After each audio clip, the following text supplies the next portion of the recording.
Who is Dinah? Dinah was the daughter born to Jacob from his first wife, Leah, Genesis 30 verse 21.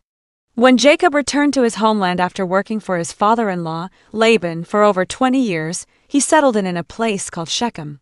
Dinah was a young woman at this time. Genesis 34 gives the account of Dinah's venture into the city to visit the women there. When Shechem, the son of the city ruler, saw her, he raped her.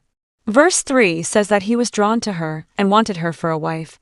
Shechem appealed to his father Hamor to get her for him. Genesis chapter 34. Now Dinah, the daughter Leah had borne to Jacob, went out to visit the women of the land. When Shechem, son of Hamor the Hivite, the ruler of that area, saw her, he took her and raped her. His heart was drawn to Dinah, daughter of Jacob. He loved the young woman and spoke tenderly to her. And Shechem said to his father Hamor, "Get me this girl as my wife." When Jacob heard that his daughter Dinah had been defiled, his sons were in the fields with his livestock, so he did nothing about it until they came home. Then Shechem's father Hamor went out to talk with Jacob. Meanwhile, Jacob's sons had come in from the fields as soon as they heard what had happened.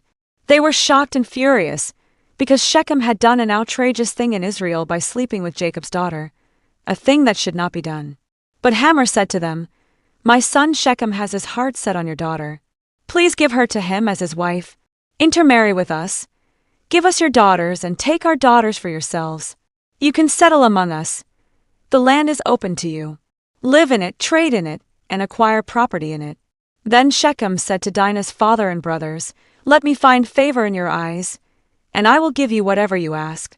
Make the price for the bride and the gift I am to bring as great as you like, and I'll pay whatever you ask me.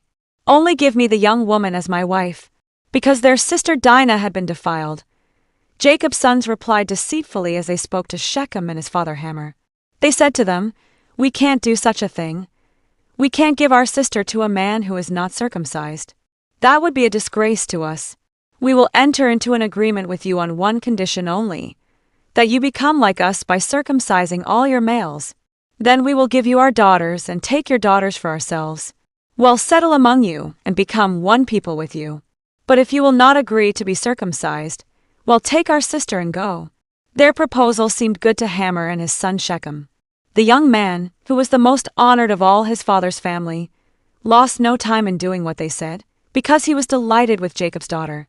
So Hamor and his son Shechem went to the gate of their city to speak to the men of their city. "These men are friendly toward us," they said. "Let them live in our land and trade in it. The land has plenty of room for them. We can marry their daughters and they can marry ours. But the men will agree to live with us as one people only on the condition that our males be circumcised, as they themselves are. Won't their livestock, their property, and all their other animals become ours? So let us agree to their terms, and they will settle among us." All the men who went out of the city gate agreed with Hamor and his son Shechem, and every male in the city was circumcised. 3 days later, while all of them were still in pain, 2 of Jacob's sons, Simeon and Levi, Dinah's brothers, took their swords and attacked the unsuspecting city, killing every male. They put Hamor and his son Shechem to the sword and took Dinah from Shechem's house and left. The sons of Jacob came upon the dead bodies and looted the city where their sister had been defiled.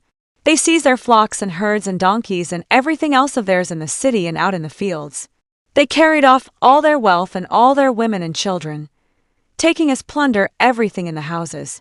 Then Jacob said to Simeon and Levi, "You have brought trouble on me by making me obnoxious to the Canaanites and Perizzites, the people living in this land. We are few in number, and if they join forces against me and attack me, I and my household will be destroyed." But they replied, "Should he have treated our sister like a prostitute? What happened to Dinah afterward?" The Bible is silent about what happened with Dinah after this incident. We know from Genesis 46 verse 15 that she was with the family when they went to Egypt during the Great Famine. Joseph had risen to second in power in Egypt under Pharaoh and was able to rescue his family from starvation. Because Dinah would not be eligible for marriage following the incident with Shechem, it's most likely that one of her brother's homes took her in, or she helped care for her father for the rest of her life. No children are attributed to her, and no more is said about her. Jesus' treatment of women was revolutionary in the Gospels. In the Old Testament, God commanded many protections for women.